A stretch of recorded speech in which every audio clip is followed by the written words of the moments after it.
L'invité du journal qui reçoit pour vous Nono Landou, qui est journaliste au cabinet de presse du gouverneur de la province du Katanga, Moïse Katumbi. Nono, bienvenue. Bienvenue, bonsoir. Alors, vous êtes donc auteur d'un document de 45 minutes que vous intitulez d'ailleurs l'honorable Moïse Katumbi en 2013, dans lequel vous relatez un tout petit peu les grandes actions du gouverneur de la province du Katanga en 45 minutes. Alors, première question.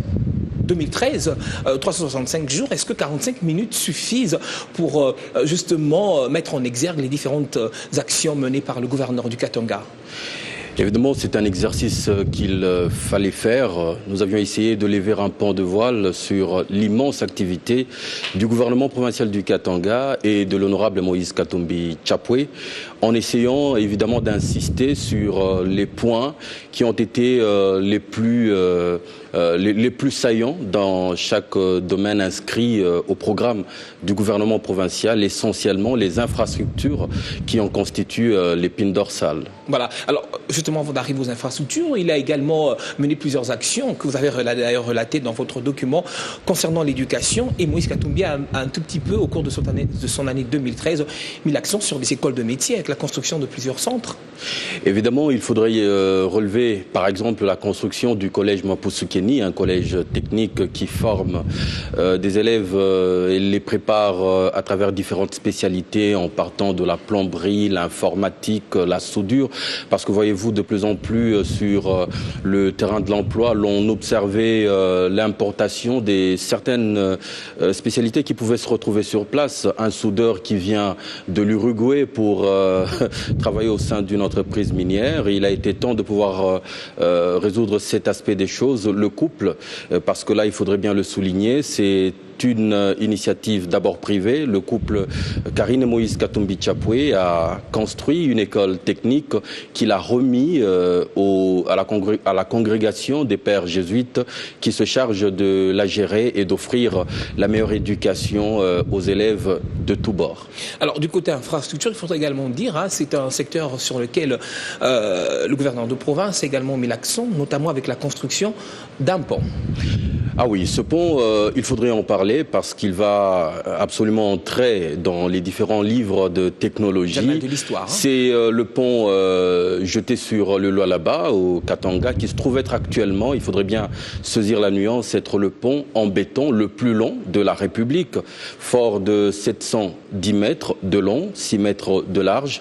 Un pont à deux voies qui, en fait, vient remplacer une autre structure qui date à peu près des temps coloniaux et qui n'a pas servi un trafic fluide. Parce que vous le savez, le tronçon Likasi-Kolwezi, Lubumbashi est économiquement très important au vu du fait, par exemple, des transports de produits miniers.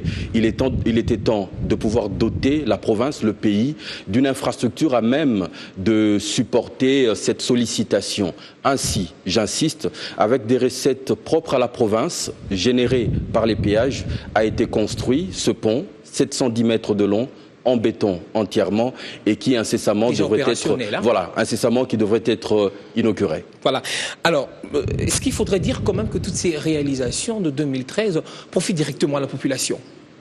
Effectivement, c'est la population qui est placée au centre et au cœur des actions du gouvernement provincial du Katanga et de l'honorable Moïse Katumbi Tchapwe, parce que c'est en son nom qu'il travaille. Et elle est le principal bénéficiaire des retombées de toutes ces infrastructures qui voient le jour à travers tous les 4 districts de la province. Alors, est-ce qu'il y a des réalisations quand même qui sont inachevées et qui sont en cours d'achèvement en 2014 ? Évidemment, ce document, il y a beaucoup des réalisations en cours de poursuite. Je voudrais par exemple parler de celle qui sera la minoterie la plus grande d'Afrique centrale, avec une capacité de 400 tonnes de farine de maïs par jour, qui est en phase de finition déjà. Mais pour parler de ce qui est déjà bouclé, je voudrais, si vous me le permettez, faire une petite marche arrière. C'était en 2013, dans le domaine de la santé, où pour la première fois, la cité de Kipushi, une cité minière, vient d'être dotée d'un hôpital, le premier, un hôpital de l'État, l'hôpital du cinquantenaire, fort de 120 lits, qui a été inauguré qui est équipé et au service de la grande population de cette partie de la province à 30 km de la ville de Lubumbashi. Alors, Nono Landou, donc l'intégralité, je disais, dans 45 minutes, que nos téléspectateurs pourront retrouver d'ailleurs à la fin de cette édition d'actualité. Merci d'avoir été avec nous sur ce plateau. C'est moi qui vous remercie. C'était donc l'invité du journal.